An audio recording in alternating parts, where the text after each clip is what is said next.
इस मिशन को doctor Honda lead कर रहे थे। उन्होंने कुछ कैदियों को आजादी और पैसे का लालच देकर टीम में शामिल किया, लेकिन उन्होंने बस इतना बताया कि तुम्हें कॉकरोच मारने के लिए मंगल ग्रह पर भेजा जा रहा है। उन्होंने ये छुपा लिया कि वो कॉकरोच कितने खतरनाक हैं। तभी अचानक स्पेसशिप में डॉक्टर होंडा का होलोग्राम सामने आया। शोकिची ने गुस्से में होलोग्राम को मुक्का मार दिया और चीखते हुए पूछा कि तुमने सबको धोखा क्यों दिया। डॉक्टर होंडा ने उसे शांत होने को कहा और बताया कि इस बार हम लोग पूरी तरह तैयार थे। दरअसल धरती से मंगल ग्रह की तरफ रवाना होने से पहले उन्होंने हर क्रू मेंबर के अंदर कीड़े का डीएनए डाल दिया था। एक खास इंजेक्शन से वो लोग कुछ टाइम के लिए सुपर ह्यूमन पावर एक्टिवेट कर सकते थे और इतने ताकतवर बन सकते थे कि टेराफॉर्मर्स से लड़ सकें। फिर कैप्टन ने हर किसी की यूनिट इंसेक्ट एबिलिटी उनके दिमाग में अपलोड कर दी, लेकिन एक चेतावनी भी दी कि ज्यादा इस्तेमाल किया तो जान को खतरा हो सकता है। बात अभी खत्म ही हुई थी कि बाहर एक टेराफॉर्मर दिखाई दिया। तभी टीम का सबसे तगड़ा भाड़े का सैनिक गॉडली सामने आया। गॉडली बहुत शांत और कॉन्फिडेंट था। सबको लगा ये आसानी से जीत जाएगा। उसने एक्टिवेटर इंजेक्ट किया और एक बॉम्बार्डियर बीटल में बदल गया। उसकी ताकत आम इंसानों से कई गुना ज्यादा थी। वो टेराफॉर्मर के सामने बिना डरे डटा रहा। उसके हाथों से आग जैसी लपटें निकल रही थी। उसने सोचा कि इसी से टेराफॉर्मर को जलाकर खत्म कर देगा, लेकिन हैरानी की बात यह थी कि उस पर कुछ असर ही नहीं हुआ, क्योंकि जो जीव सदियों से मंगल पर जिंदा है वो सिर्फ आग से तो नहीं मरेगा। जैसे ही गॉडली फिर से अटैक करने वाला था, टेराफॉर्मर एक झटके में उसके पास आया और उसे खत्म कर दिया। सब हैरान रह गए और अगले ही पल में टेराफॉर्मर स्पेसशिप के अंदर आ गया। वो लगातार शीशे पर सिर मारने लगा ताकि किसी तरह कैबिन में घुस सके। वाइस कैप्टन जंग ने सबको शांत करने की कोशिश की और कहा कि बग्स 2 शिप का रीइंफोर्स्ड ग्लास कभी नहीं टूट सकता, लेकिन उसके अपनी बात पूरी करने से पहले ही टेराफॉर्मर ने खिड़की तोड़ दी और 2 क्रू मेंबर्स को वहीं पर मार डाला। ये देखकर कैप्टन ने फौरन एक्टिवेटर खुद को इंजेक्ट किया और एक बुलेट एंट में बदल गया।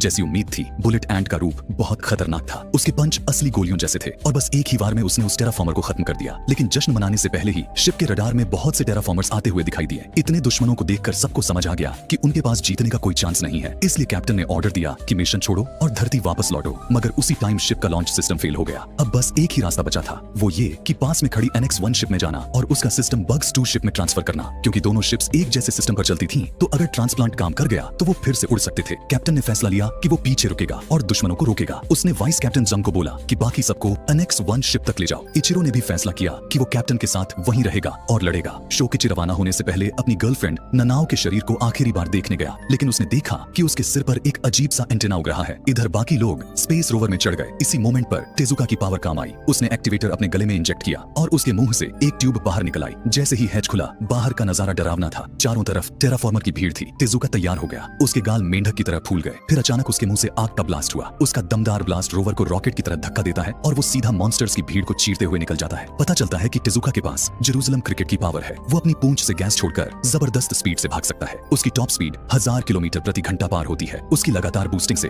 रोवर बहुत तेजी से मंजिल की तरफ बढ़ता रहा। दोनों लड़कियां उसकी तारीफ किए बिना नहीं रह पाईं, लेकिन तभी एक नया खतरा सामने आया। एक बड़ी दीवार उनकी तरफ बढ़ रही। बूस्टिंग से रोवर बहुत तेजी से मंजिल की तरफ बढ़ता रहा। दोनों लड़कियां उसकी तारीफ किए बिना नहीं रह पाईं, लेकिन तभी एक नया